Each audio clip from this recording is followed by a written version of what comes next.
হে high, আমি দীপান্বিতা চলে এলাম অনেকদিন পর একটা কাজ নিয়ে। দেখি জানিও তো কেমন হয়েছে। এটাও একটা স্কুল প্রজেক্ট, তাও আজ থেকে মিনিমাম 6 মাস আগে করা। তাও আবার কি ফোন ঘাঁটতে ঘাঁটতে আমার সামনে এসেছিল। তা আমি ভাবলাম যে না, এবার একটা ভয়েস ওভার দিয়ে তোমাদের সঙ্গে শেয়ার করি। তুমি হোয়াইট কালার দিয়ে একটা বেস তৈরি করে নিয়েছি, যাতে কালারটা ভালো হয়। তারপরে এটা একটু ড্রাই হলে তারপর রেড কালার করবো। আচ্ছা, তোমরা কি কেউ নোটিস করেছো ওখানে একটা চিরুনি দেখতে পাচ্ছ? কে কে বলো তো?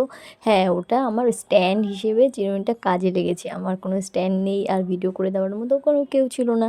এর জন্য কী করবো, আমি একটা বুদ্ধি করে পাশে বালিশ দিয়ে তারপরে ওই চিরুনিটা দিয়ে স্ট্যান্ড টাইপের করে তারপরে ভিডিও করছিলাম। কালারটা করার পরে একটু রেড স্টোনের কালারটা এসেছিলো, কিন্তু আমি চাইছিলাম মেরুন স্টোনে। এর জন্য আর একবার কালারটা অ্যাপ্লাই করেছি। আরে শোনো শোনো, আমি কিন্তু এইসব কাজে প্রফেশনাল নই, তো আমিও তো জানি না যে কোথা থেকে কী করতে হয় না করতে হয়। আমার যেমন ভালো লেগেছে আমি তেমনই করেছি। এরকম ধরনের আঁকিবুকি করতে না আমি বড্ড ভালোবাসি, তাই এতগুলো প্রসেস আমি খুব ভালোভাবেই এনজয় করছিলাম। দেখো, অলমোস্ট কাজ কমপ্লিট, মানে কালার করা কমপ্লিট। এরপরে আমি হোয়াইট কালার দিয়ে আঁকিবুকি করব। মাথায় যা আসছিল সেটা দিয়ে আমি কাজ শুরু করলাম। পাতা দিয়ে ফুল করা, গোল করে ডাকটা না, যা খুশি। তারপরে বলো 2026টা কার কেমন যাচ্ছে? ভালো খারাপ দুঃখ আনন্দ সবকিছু নিয়েই তো জীবন, বলো। আমি মনে করি মানব জীবন একবারই আসে, তাই আনন্দে খুশিতে থাকলে বেঁচে থাকার ইচ্ছেটা আরো দ্বিগুণ বেড়ে যায়। যারা যারা স্কিপ না করে চলে গিয়ে এখনো শেষ পর্যন্ত আমার ভিডিওটা দেখছো, তাদের জন্য অসংখ্য ধন্যবাদ। অনেক বকবক তো শুনলে, বা ঝটপট করে বলে দাও দেখি কেমন হয়েছে। ভালো লাগলে লাইক কমেন্ট শেয়ার, অ্যান্ড চ্যানেলে নতুন হলে একটু সাবস্ক্রাইব করে দিয়ে যেও। টাটা।